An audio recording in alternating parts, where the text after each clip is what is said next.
First off, we try to build solidarity a lot with other groups of people. And our understanding is that the Palestinians are like us, they're indigenous, they're original people.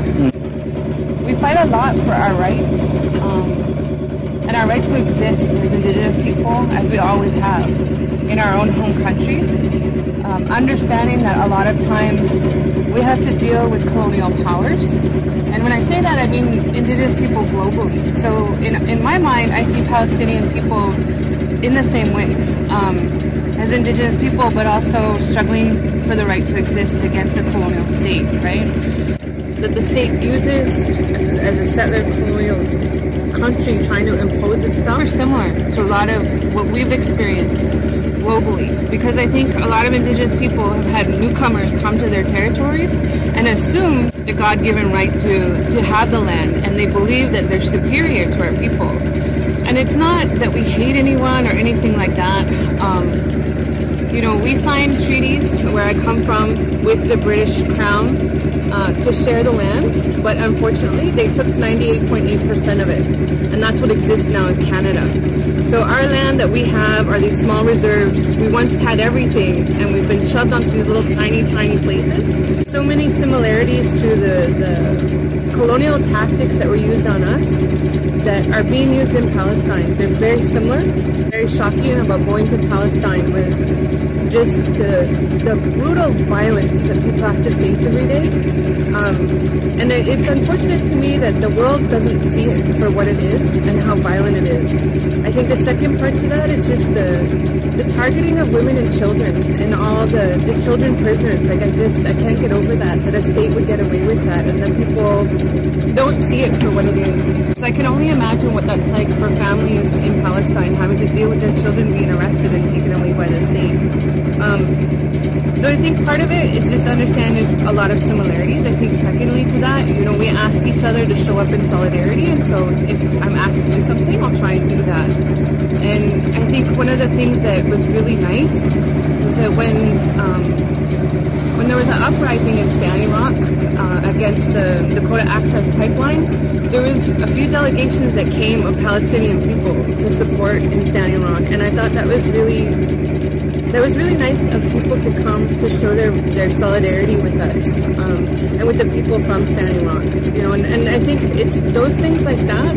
It's how we build power, and if we build power, we have wins for our rights, for our right to exist.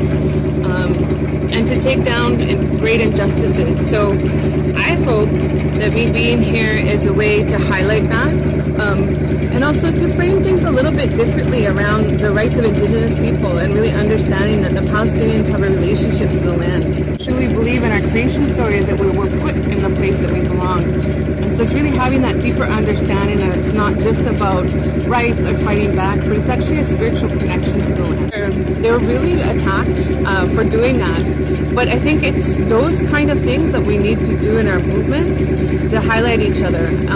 I think the other thing that we did is we had an action while we were there with the Tamimi family on a Friday, and Black Lives Matter kind of took the lead on organizing that and doing media for it, because they understood that in that moment politically Black Lives Matter was something that people were paying attention to.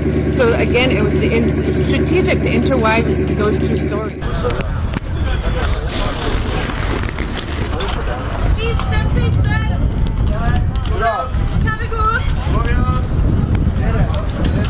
Well, my name is Karen, first of all. Technically, I have a degree in landscape architecture. I've spent some time, along with some other activists, in Palestine, mostly in Hebron. Right now, I'm part of the crew. Sweden was the first country to recognize Palestinian state, and we have a lot of good activists here. Definitely, we're a rich country. Like, we have so many things to be grateful here that we should share some of that energy and some of that motivation to less fortunate people, I guess. A lot of the things that we're doing right now are symbolic. Our purpose is to put light onto the question. We get a lot of media attention and we get to talk to a lot of people wherever we go. It's not about these 4 ships physically sailing, but it's more about the imprint that we try to make.